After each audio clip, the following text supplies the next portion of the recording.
ಎಲ್ಲರಿಗೂ ನಮಸ್ಕಾರ. ಭಾರತ ದೇಶದ ಇತಿಹಾಸದಲ್ಲಿ ಸಾಂಸ್ಕೃತಿಕವಾಗಿ, ಧಾರ್ಮಿಕವಾಗಿ, ಚಾರಿತ್ರಿಕವಾಗಿ ನದಿಗಳಿಗೆ ಅತ್ಯಂತ ವಿಶಿಷ್ಟ ಸ್ಥಾನವಿದೆ.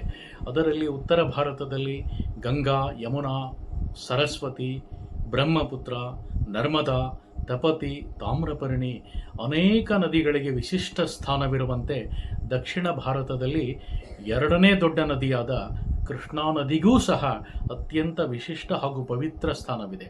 ಕೃಷ್ಣಾ ನದಿಯು ಮಹಾರಾಷ್ಟ್ರದ ಮಹಾಬಲೇಶ್ವರದಲ್ಲಿ ಉಗಮಿಸುವ ಮೂಲಕ ಬಂಗಾಳ ಕೊಲ್ಲಿಯ ಮುಖಾಂತರ ಸಮುದ್ರವನ್ನು ಸೇರುತ್ತದೆ. ಮಹಾರಾಷ್ಟ್ರದಲ್ಲಿ ಸುಮಾರು 305 ಕಿಲೋಮೀಟರ್, ಕರ್ನಾಟಕದಲ್ಲಿ 483 ಕಿಲೋಮೀಟರ್ ಹಾಗೂ ಆಂಧ್ರ ಮತ್ತು ತೆಲಂಗಾಣ ರಾಜ್ಯಗಳಲ್ಲಿ 612 ಕಿಲೋಮೀಟರ್ಗಳಷ್ಟು ಉದ್ದವಾಗಿ ಹರಿಯುವ ಮೂಲಕ ಒಟ್ಟಾರೆಯಾಗಿ 1400 ಕಿಲೋಮೀಟರ್ಗಳಷ್ಟು ಉದ್ದವಾಗಿ ಕೃಷ್ಣಾ ನದಿಯು ಹರಿದು ಅದು ಬಂಗಾಳ ಕೊಲ್ಲಿಯನ್ನು ಸೇರುತ್ತದೆ. ಕೃಷ್ಣಾ ನದಿ ನಮ್ಮೆಲ್ಲರ ಭಾವನೆಗಳ ಸಂಕೇತ, ನಮ್ಮೆಲ್ಲರ ಚಾರಿತ್ರಿಕ ಭಾವನೆಗಳ ವಿಶಿಷ್ಟ ಸಂಕೇತ. ಕೃಷ್ಣಾ ನದಿಯನ್ನು ಪುರಾಣಗಳಲ್ಲಿ ಕೃಷ್ಣವೇಣಿ ಎಂದು ವರ್ಣಿಸಲಾಗಿದೆ. ಕೃಷ್ಣಾ ನದಿಯು ಪಶ್ಚಿಮ ಘಟ್ಟಗಳಲ್ಲಿ ಯಾವ ಹಿಂದವಿ ಸ್ವರಾಜ್ಯದ ಸ್ಥಾಪಕ ಶಿವಾಜಿ ಮಹಾರಾಜರ ಧರ್ಮ ಸಂಸ್ಥಾಪನೆಗೆ ಪ್ರೇರಣೆಯಾಗಿ, ಗೆರಿಲ್ಲಾ ಯುದ್ಧಗಳಿಗೆ ಸಾಕ್ಷಿಯಾಗಿ, ಚಾರಿತ್ರಿಕ ಇತಿಹಾಸವನ್ನು ಹೊಂದಿದ ಶ್ರೇಷ್ಠ ನದಿ ಕೃಷ್ಣಾ ನದಿ. ಕೃಷ್ಣಾ ನದಿಯು ಮಹಾರಾಷ್ಟ್ರದಲ್ಲಿ ಕೊಯ್ನಾ ನದಿಯನ್ನು ತನ್ನ ಒಡಲಾಳದಲ್ಲಿ ಸೇರಿಸಿಕೊಂಡು, ಕರ್ನಾಟಕದಲ್ಲಿ ತುಂಗಭದ್ರಾ, ವೇದಗಂಗಾ, ದೂದಗಂಗಾ, ಪಂಚಗಂಗಾ, ಮಲಪ್ರಭಾ, ಘಟಪ್ರಭಾ ಹೀಗೆ ಅನೇಕ ನದಿಗಳನ್ನು ಸೇರಿಸಿಕೊಂಡು ಕರ್ನಾಟಕ ರಾಜ್ಯದ ಬೆಳಗಾವಿ, ವಿಜಯಪುರ, ಬಾಗಲಕೋಟೆ, ಯಾದಗಿರಿ, ರಾಯಚೂರು ಜಿಲ್ಲೆಗಳ ಮುಖಾಂತರ ಆಂಧ್ರ ಹಾಗೂ ತೆಲಂಗಾಣ ರಾಜ್ಯವನ್ನು ಪ್ರವೇಶಿಸುತ್ತದೆ. ಇಂಥ ಕೃಷ್ಣಾ ನದಿ ಬಹಳಷ್ಟು ವಿಶಿಷ್ಟ ಹಾಗೂ ಶ್ರೇಷ್ಠ ಸ್ಥಾನವನ್ನು ಪಡೆದ ಪವಿತ್ರ ನದಿ. ಏಕೆಂದರೆ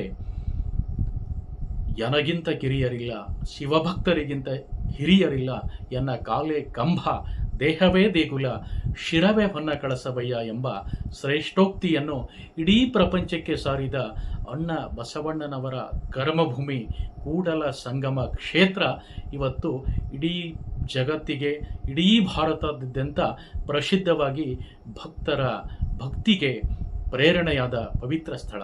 ಇಂಥ ಸ್ಥಳದಲ್ಲಿ ಘಟಪ್ರಭಾ, ಮಲಪ್ರಭಾ ಕೃಷ್ಣಾ ನದಿಯೊಂದಿಗೆ ಮಿಂದು ಮುಂದಿನ ದಾರಿಯಲ್ಲಿ ಕ್ರಮಿಸುವ ಇತಿಹಾಸವನ್ನು ನಾವೆಲ್ಲರೂ ಗಮನಿಸಿದ್ದೇವೆ.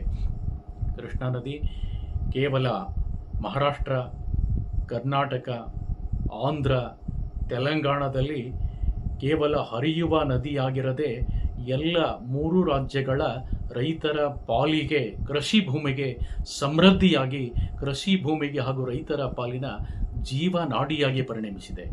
ಕೃಷ್ಣಾ ನದಿಯು ಅತ್ಯಂತ ಪವಿತ್ರವಾದ ಸಂಗಮ ಕ್ಷೇತ್ರದ ಪ್ರೇರಣಾದಾಯಕ ಒಂದು ದಿವ್ಯ ರಸವಾಹಿನಿ.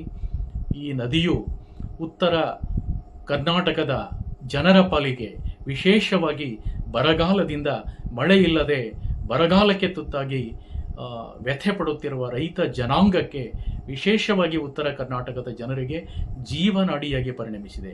ಇಂಥ ಕೃಷ್ಣಾ ನದಿಯು ಇಂದು ಆಂಧ್ರದ ಹಾಗೂ ತೆಲಂಗಾಣ ರಾಜ್ಯಗಳಲ್ಲಿ ಹರಿಯುವ ಮೂಲಕ ಬಂಗಾಳ ಕೊಲ್ಲಿಯನ್ನು ಸೇರುತ್ತದೆ.